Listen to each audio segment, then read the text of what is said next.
Vous regardez 64 minutes, merci de votre attention. Comme tous les vendredis, c'est Allons-y Franco, l'actualité vue par les médias francophones. Le Canada va-t-il devenir le champion du multilatéralisme? Le discours de Mark Carney au forum de Davos a été très commenté. Le Premier ministre canadien a fait front contre Donald Trump, assurant que les puissances moyennes devaient se faire entendre et reprendre le contrôle. Alors, est-ce que c'est possible? Comment? On en parle avec mes invités. Bonsoir Stéphane Vernet. Bonsoir. Vous êtes éditorialiste politique à Ouest France. Adeline Percept, bonsoir. Bonsoir. Correspondante de notre partenaire belge, la RTBF, et vous avez couvert l'actualité européenne, notamment en Allemagne et en Espagne. Et enfin, Raphaël Miro, bonsoir. Bonsoir Estelle. Journaliste québécois, vous collaborez à La Presse et Le Devoir. Et je n'ai pas oublié Michel Thirouty, mais qui est en direct de Genève. Vous êtes notre correspondant pour la RTS. Merci d'être avec nous. Alors, je vous propose d'écouter le héros de ce soir, d'Allons-y Franco. Il s'agit de Mark Carney. On écoute le Premier ministre canadien. Cessez d'invoquer un ordre international fondé sur des règles comme s'il fonctionnait encore comme prévu. Appelez les choses par leur nom, à savoir un système d'intensification de la rivalité entre les grandes puissances où les plus puissantes poursuivent leurs intérêts en utilisant l'intégration économique comme moyen de coercition. Cela signifie agir de manière cohérente, appliquer les mêmes normes aux alliés et aux rivaux. Voilà, il a dit beaucoup de choses, Mark Carney. Il a eu des formules assez chocs. Quand vous n'êtes pas à table, vous êtes au menu. Voilà, c'était clair. Raphaël Miro, est-ce qu'au Canada, on a été surpris par ce discours? Voilà, Mark Carney, le nouveau chevalier blanc. Oui, c'est peu dire qu'on a été surpris parce que jusqu'ici, la politique par rapport aux États-Unis de Mark Carney et de son prédécesseur, Justin Trudeau, c'était de, oui, y résister un peu, mais de quand même être le plus possible dans la discrétion. Comme on se rappelle qu'il y a un an, quand il y avait les menaces d'annexion, en fait, la démarche de Justin Trudeau puis de Mark Carney, c'était d'attendre que ça passe, d'être le plus docile possible, d'essayer d'appeler Trump en privé pour régler le problème. Et on n'essayait pas trop s'y opposer frontalement. On voulait pas le fâcher parce qu'à l'époque, on pensait qu'il allait mettre des tarifs supplémentaires et que ça allait impacter le Canada. Mais là, il y a quelque chose qui a changé, c'est que on sait maintenant que les tarifs américains sur le Canada ont plus trop d'impact. On comprend aussi que peu importe ce qu'on fait, Donald Trump va continuer à faire la misère au Canada. Donc là, Mark Carney a vraiment surpris tout le monde au Canada en faisant ce discours choc-là. Et je dirais que ça a été très unanimement bien perçu au Canada, quoi. Alors, très bien perçu. Alors, il y a eu des commentaires très élogieux dans la presse. On l'a parfois comparé à Churchill, voire des accents gaulliens. Est-ce que vous êtes d'accord avec ça, Stéphane Vernet? Je pense que le mérite de Mark Carney, c'est d'avoir fait un discours lumineux. C'est quand même très clair. Et voilà, et ce qu'il dit, en fait, c'est qu'on est en train d'assister à la fin de l'ordre international tel qu'il existait depuis la libération, la Deuxième Guerre mondiale. Et il dit, c'est pas une transition, c'est une rupture, il faut en prendre acte. Et comment on se replace dans ce monde qui a déjà changé. Quand il dit que c'est pas une transition, mais que c'est une rupture, ce qu'il est en train de nous dire aussi, c'est que faut pas s'attendre à ce que les choses reviennent à la normale. Si Donald Trump s'en va... Exactement. Voilà. On est rentré dans un espace, en fait, dans un monde où les ressources sont finies. Et vous avez les forts, les grandes puissances, aujourd'hui, sont dans une logique qui consiste à s'approprier, une logique de prédation qui consiste à s'approprier les ressources limitées qui sont à disposition pour leur propre profit, au détriment de tout le reste, en fait. Et donc, sa proposition de dire qu'il faut qu'il y ait une alliance des puissances moyennes, elle est intelligente et bienvenue. Ouais. On va revenir sur la notion de puissance moyenne, mais Adeline, vous, qu'est-ce que vous avez retenu de cette prise de parole? Eh bien, j'ai trouvé que c'était un grand discours, en effet. C'est un grand discours un peu au même titre que quand déjà Obama, par exemple, avait parlé de monde multipolaire. À l'époque, c'était une nouvelle vision géopolitique. Là, c'est vraiment une nouvelle vision géopolitique, mais il ne se contente pas de ça. Il donne aussi des recettes, en fait, Mark Carney. Et c'est ça, à mon avis, qui a beaucoup séduit dans son discours. Il dit, voilà, il faut arrêter de faire la politique de l'autruche, d'essayer de dire oui, on est d'accord. Et en fait, il cite quand même Václav Havel. Il cite le combat qui a été celui des gens qui ont résisté à l'URSS et qui ont voulu faire tomber l'Union soviétique à un moment. Donc c'est très puissant. C'est un discours positif qui dit, voilà, maintenant, il faut que nous, on fasse avec cette nouvelle donne et voilà comment on va faire. Il faut à l'intérieur de notre pays, voilà, prendre des nouvelles mesures. Il a parlé des mesures libérales qu'il entend mettre en place. Et en même temps, au niveau géopolitique, il faut faire de la diplomatie, des accords à géométrie variable. Ou à géographie variable. Et tout ça. On va y revenir. C'est vrai que là, on le voit notamment avec la Chine. On va finir ce tour de réaction avec vous, Michel Cerutti. Vous, qu'est-ce que vous avez retenu, vous aussi, de ce discours ? Bon, écoutez, j'ai envie de dire un petit peu la même chose que voilà, les invités présents en plateau ce soir. C'est comme ça que ça a été perçu. Moi, j'ai le sentiment qu'aujourd'hui, on réagit comme on a réagi à la sortie du Covid. C'est-à-dire que pendant le Covid, on s'est rendu compte qu'on était complètement dépendant, l'Europe, donc le monde occidental, complètement dépendant de la Chine pour la production, qu'on avait trop désindustrialisé l'Europe et qu'on n'était pas autonome. Et puis tout d'un coup, aujourd'hui, on fait le même constat avec les États-Unis. C'est-à-dire que ces derniers ont une emprise économique beaucoup trop importante sur l'Europe, qu'on n'est pas suffisamment, le monde occidental, et qu'on n'est pas suffisamment indépendant pour ça, et qu'il faut sortir de cette spirale, de cette logique, afin de retrouver une autonomie, non pas tellement, j'ai envie de dire, parce que les règles ont changé, mais parce que la manière de faire les choses aujourd'hui est véritablement sans fil. Je crois que la prédation, elle existe depuis toujours. Simplement, on arrondissait un petit peu les angles jusqu'à présent, et avec une administration et une Amérique comme on la connaît aujourd'hui, il n'y a plus ces filtres, il n'y a plus ce côté où on arrondit un petit peu les angles, et puis on laisse un petit peu de place à la diplomatie. C'est vraiment la force brute d'abord, et on se rend bien compte aujourd'hui en Europe, et en Suisse aussi en particulier, qu'on n'est pas en mesure tout seul de lutter contre l'ogre qui est devenu les États-Unis. Stéphane Vernet, Emmanuel Macron, alors lui aussi il a eu sa prise de parole et on pourra y revenir, mais il avait quand même parlé déjà d'herbivores et de carnivores. C'était exactement à peu près ce que dit Marc Carnet.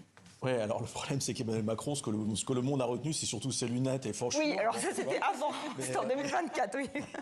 Mais je voudrais attirer votre attention sur le fait qu'en fait, on a beaucoup dit que le Premier ministre canadien, en fait, était le premier à avoir ce discours sur les puissances moyennes, la problématique de la souveraineté et de l'autonomie stratégique. Mais il y en a un qui a ce discours-là depuis des années et qui est très constant sur ce sujet. Pour le coup, c'est Emmanuel Macron. Nous, il y a une petite différence par rapport à nos amis canadiens. C'est que, si vous voulez, en fait, le problème de la France, c'est que c'est une puissance moyenne comme les autres, mais c'est aussi un des 27 États qui composent une grande puissance qui est l'Union européenne, parce que l'Union européenne est une grande puissance qui fait partie du jeu mondial. En fait, aujourd'hui, on a les États-Unis, les Russes, la Chine, et les Européens en tant qu'Union européenne. Et le problème de l'Union européenne, c'est que c'est une grande puissance parmi d'autres, mais à l'intérieur de laquelle vous avez des membres qui sont tantôt très unis et qui pratiquent déjà depuis très longtemps ce que Marc Carnet suggère en termes d'alliances thématiques, etc., d'accords internationaux, et en même temps sur d'autres sujets qui sont très divisés, qui n'ont pas les mêmes types qui n'ont pas le même positionnement. En fait, on est entre les deux quelque part, si vous voulez, par rapport. Mais alors la puissance moyenne, j'aimerais bien y revenir. Comment vous définissez une puissance moyenne? Alors vous l'avez un petit peu dit, effectivement, vous l'avez expliqué, l'Union européenne, ce serait peut-être un conglomérat, en tout cas une association de puissances moyennes, voilà. Mais est-ce qu'il y a aussi des puissances moyennes en Amérique latine? C'est quoi? C'est le pays, c'est la richesse, c'est le nombre d'habitants, c'est son rayonnement culturel, diplomatique? Moi, je pense que c'est la richesse et c'est les armes qu'on a surtout. La France, par exemple, aujourd'hui est une puissance moyenne parce qu'en tant que telle, la France n'a pas son marché n'est pas celui d'une puissance, d'une grande puissance. En revanche, on a l'arme nucléaire, on a quand même une certaine puissance économique mondiale. Donc moi, je le situerais sur un carrefour entre quelles sont vos armes, à la fois économiques et de défense. Voilà. Moi, j'ajouterais qu'on est quand même encore dans un monde où le commerce compte plus que les armes. Je pense encore. Parce que Donald Trump, sur le plan intérieur, il est en train de faire face à une menace électorale, c'est-à-dire qu'il avait promis que le coût de la vie baisserait. Et finalement, notamment à cause de ces taxes, le coût de la vie continue à monter aux États-Unis. Et là, si le Canada, l'Europe commence à répondre aux menaces commerciales de Donald Trump, je pense que ça peut vraiment faire mal électoralement à Donald Trump parce que ça va affecter le coût de la vie aux États-Unis. Et je pense que ça, il le prend en compte. Et là, donc, on en revient donc à ces alliances, faire front ensemble. Voilà, c'est ce que dit Marc Carnet. C'est qu'en gros, si chaque nation négocie bilatéralement avec les États-Unis et qu'on répond bilatéralement à ces menaces de tarifs, on ne peut pas faire grand-chose. Mais par exemple, si quand l'Europe est menacée, le Canada répond, là, ça peut vraiment faire mal d'un coup aux États-Unis et vraiment avoir un impact En tout cas sur l'électorat de Donald Trump, je pense. Michel, alors la Suisse est une puissance moyenne. La Suisse, on le rappelle, vous le savez, ne fait pas partie de l'Union européenne. Alors comment vous vous voyez en tant que puissance ? Oui, largement une puissance moyenne. Je crois que c'est véritablement une question d'influence et de puissance économique. Vous avez régulièrement sur ce plateau un invité qui est mon confrère, collègue André Crétenant, qui avait cette formule à propos de la Suisse, qui a cette formule à propos de la Suisse. Donc je rends à César ce qui est à César. La Suisse est un géant économique. C'est vrai que la Suisse a une véritable importance économique. Par contre, c'est un nain politique. Et c'est exactement ça. C'est-à-dire qu'on a une influence politique qui est quasiment nulle à l'échelle internationale. Par contre, c'est vrai qu'on a une importance économique. Mais je crois que c'est l'indépendance économique. Alors après, j'entends les arguments concernant les armes militaires, mais voilà, ce qui fait la différence entre une grande puissance que sont les États-Unis ou la Chine ou la Russie et puis le reste des pays des puissances moyennes, c'est la capacité simplement à imposer quelque chose, à avoir une véritable indépendance économique. C'est pas le cas des petits pays ou des puissances moyennes comme l'est la Suisse. Ça peut être le cas de certains pays, mais comme le disait mon confrère canadien tout à l'heure, effectivement, il ne faut pas oublier qu'on est plus nombreux, que le nombre fait la force, ou que ce que Machiavel expliquait, c'est-à-dire diviser pour mieux régner, ce qu'essaient de faire les grandes puissances. Il faut réussir à se réunir, et c'est en se réunissant qu'on réussira à contrer les velléités hégémoniques des grandes puissances, quelles qu'elles soient, et qui ne sont pas forcément amicales. On le voit aujourd'hui avec les États-Unis. Alors, pour parler de cette alliance, certains ont imaginé effectivement une alliance rassemblant 29 pays non alignés du Nord comme du Sud, dont l'ensemble de l'Union européenne, on y revient. Et ça, c'est plus de la moitié de la population mondiale, 46% du produit intérieur brut mondial. Donc ça pourrait faire l'équilibre avec la Chine, qui a une part de richesse de 16,8%, ou les États-Unis de 25,8%. Alors pour l'instant, à voir si ces alliances peuvent se faire. Je voudrais faire un pas de côté. Vous parliez de l'armée tout à l'heure, Adeline. Les règles du jeu n'ont pas changé pour certains. Je pense à un autre Marc Rutte, secrétaire général de l'OTAN. Alors lui, il n'est pas vraiment convaincu que les puissances moyennes peuvent se faire entendre. On va l'écouter. Si quelqu'un pense encore ici que l'Union européenne ou l'Europe dans son ensemble peut se défendre sans les États-Unis, continuez à rêver. Vous ne pouvez pas. Nous ne pouvons pas. Nous avons besoin les uns des autres. Voilà, alors là, est-ce qu'on peut comprendre pourquoi certains pays européens décident d'acheter, par exemple, leur armement aux Américains? On pense au F-35, on en a beaucoup parlé, c'est le cas notamment en Belgique. Là, est-ce qu'on n'est pas un peu schizophrènes, les Européens, Stéphane Vernet? Un des problèmes, c'est que justement, je parlais de l'Union européenne, mais la défense, la compétence défense, en fait, c'est une compétence nationale de chacun des États souverains. Donc chacun fait ce qu'il veut en la matière. Et donc, il y a un manque flagrant de coordination à ce niveau-là. Après, les choses sont en train d'évoluer. Et puis, par rapport à la défense, tout dépend de ce que vous appelez la défense et comment vous la structurez. Il y a un élément dans la pièce, hein, c'est la dissuasion nucléaire. Donc, voilà.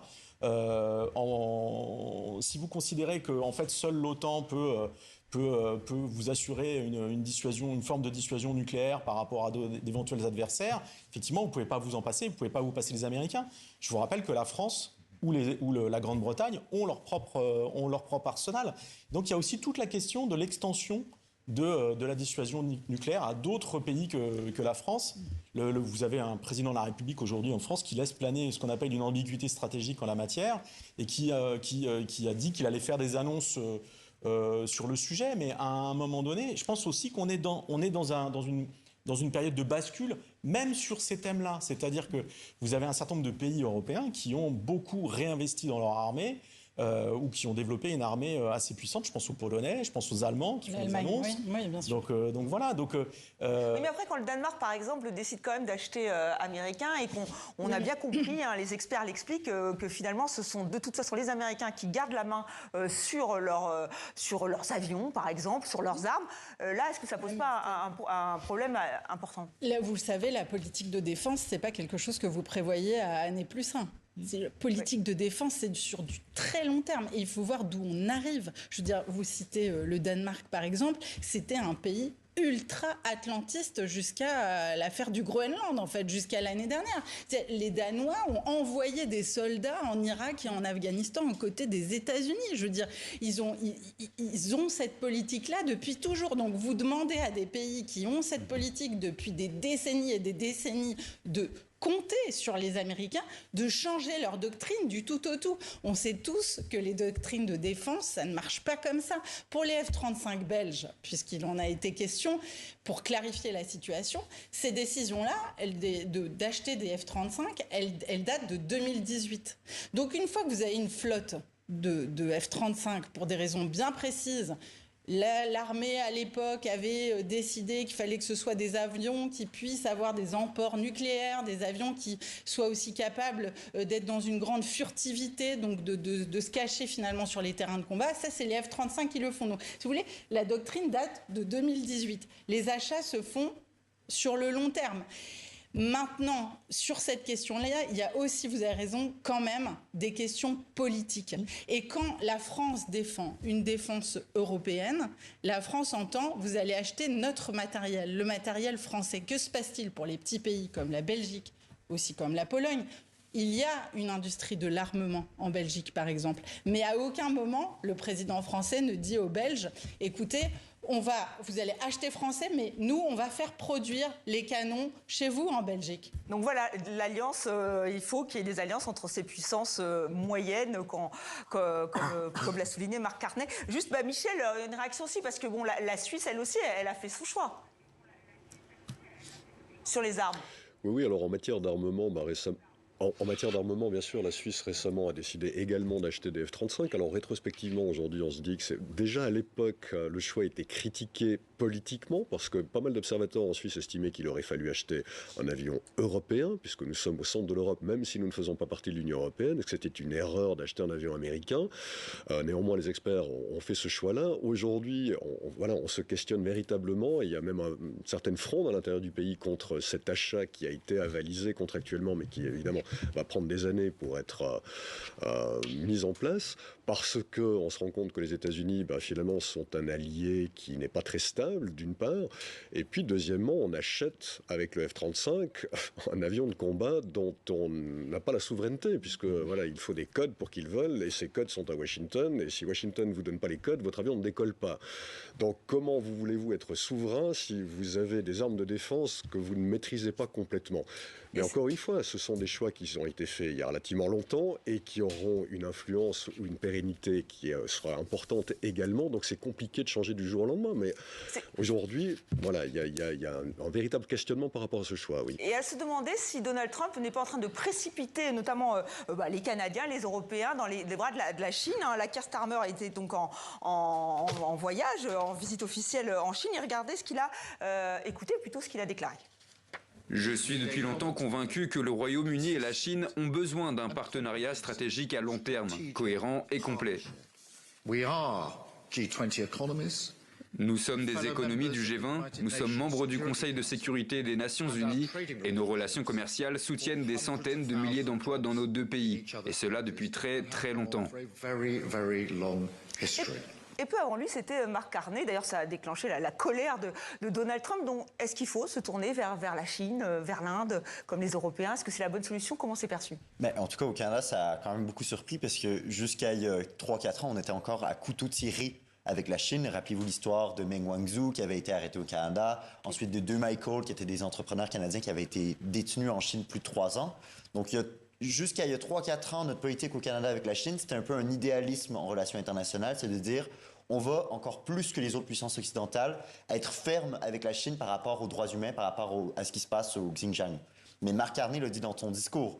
Là, maintenant, la valeur du Canada dans les relations internationales, c'est un pragmatisme basé sur les valeurs, du value-based pragmatism. Et ce qui a de la valeur en 2026 en relations internationales, c'est la stabilité et la diversification. La Chine, pour Marc Carney, c'est un partenaire qui est quand même plus stable que les États-Unis en ce moment. Et c'est aussi d'aller chercher... On garde le partenariat avec les États-Unis, mais on fait aussi du commerce avec la Chine. Comme ça, quand les États-Unis nous menacent de droits de douane, maintenant on est prêt à agir. Par contre, du coup, il dit value-based pragmatism, mais on parle beaucoup moins au Canada maintenant des droits de l'homme en Chine ou de ce genre de trucs-là. Oui, c'est ça le problème, Stéphane Vernet. C'est-à-dire que, d'accord, on va vers la Chine, mais... Non, mais moi, ce que je comprends de la part du Premier ministre canadien, c'est que c'est une démarche très pragmatique. Et en fait, c'est des alliances à la carte, des accords de circonstances. Et je trouve que c'est plutôt malin. Le problème, c'est que la Chine, effectivement, il y a la question des valeurs. Là, je suis pas sûr que ce soit entre son discours et ce qui se passe en Chine, je suis pas sûr que ce soit tout à fait raccord. Ça, c'est un problème. Mais il y a aussi le fait que les Chinois, eux, sont engagés dans une démarche de guerre commerciale, en fait. Et oui, ils s'en félicitent, puisqu'ils se disent qu'ils vont avoir de nouveaux marchés. Alors, il faudrait juste avoir en tête que une des techniques des Chinois, par exemple, si vous voulez, c'est de sursubventionner certaines filières pour permettre à leurs producteurs, en fait, de casser les prix de manière très spectaculaire sur les marchés, notamment à l'export. Donc c'est risqué. En fait, pour détruire nos industries. Nous, on l'a vu, par exemple, avec les panneaux solaires, en fait. Il y a une dizaine d'années, les principaux constructeurs de panneaux solaires, c'était tous des Européens. Aujourd'hui, il n'y a plus que des Chinois. Parce qu'ils ont complètement cassé nos marchés et ils ont complètement cassé nos filières. Ils font la même chose sur l'acier, par exemple. Donc voilà, se rapprocher d'eux peut avoir un risque très important. Encore une fois, je comprends la démarche du Premier ministre canadien. Je trouve qu'elle est intelligente et qu'elle est basée sur du pragmatisme. Mais attention, dans les alliances qu'il est en train de nouer, il est à s'acoquiner avec un certain nombre de grandes puissances. Oui, il n'est pas le seul, on voit Keir Starmer est en train de le faire. Et l'Union européenne, là, vient de signer l'accord de tous les accords. Hein. Je cite Ursula von der Leyen, c'est avec l'Inde. L'Inde qui joue aussi un rôle. Alors déjà, le nationalisme hindou est très important en Inde. Et puis en plus, il y a ce rôle assez fou avec la Russie. Oui. Donc là aussi, comment on fait? On a de nouvelles alliances, mais à nos risques et périls. Alors, l'Inde, à mon avis, pratique exactement ce que Mark Carney a décrit dans son discours. En fait, si vous regardez la relation de l'Inde avec la Russie, l'Inde a profité de discount de la part du régime russe sur le pétrole quand toutes les puissances occidentales ont dit à la Russie « on n'achète plus votre énergie ». Donc, l'Inde en a profité à ce moment-là. Mais si vous regardez la dernière visite de Poutine qui était début décembre en Inde, il n'y a pas eu de grande annonce majeure. Il y a eu beaucoup de discussions sur beaucoup de sujets, mais pas de grande annonce majeure. Et on sait très bien que Modi, en même temps, était en train de négocier avec les États-Unis. D'accord, mais à force, est-ce qu'on n'a pas peur que tout ça se dilue ou qu'on ne sache plus trop qui est votre allié, qui ne l'est pas? Parce que si on fait à chaque fois gré à gré, la question. C'est des accords. Là, l'accord, par exemple, du Canada avec la Chine, il est très concis, en fait. C'est un accord véhicule chinois contre produits agroalimentaires canadiens. Et en revanche, pas de produits agricoles avec l'accord. Il y a autre chose. Après, ça revient à ce que Stéphane dit, mais les véhicules, nous, ça fait peur un peu au Canada parce que en Ontario, il y a une grosse industrie des véhicules, qui était liée avec les États-Unis, donc elle est un peu en péril. Mais du coup, s'ils sursubventionnent les véhicules électriques, par exemple, ce qu'ils font, on va se faire détruire l'industrie automobile en Ontario. Donc, donc la solution de l'alliance des puissances moyennes, c'est un peu compliqué quand même. Juste le mot de la fin. Il parle quand même de développer le marché intérieur. Et ça, c'est une solution pour l'Union européenne. Parce qu'on sait très bien que l'une des faiblesses de l'Union européenne, c'est qu'on a un grand marché, mais on n'en profite pas nous-mêmes. Et on voit que l'Espagne... Effectivement, l'Espagne a choisi cette stratégie et ça lui va plutôt bien. Merci à vous quatre. On n'oublie pas Michel en direct de Genève. Merci d'avoir participé à Allons-y Franco. Et je vous rappelle, c'est tous les vendredis à 18h30 dans 64 minutes.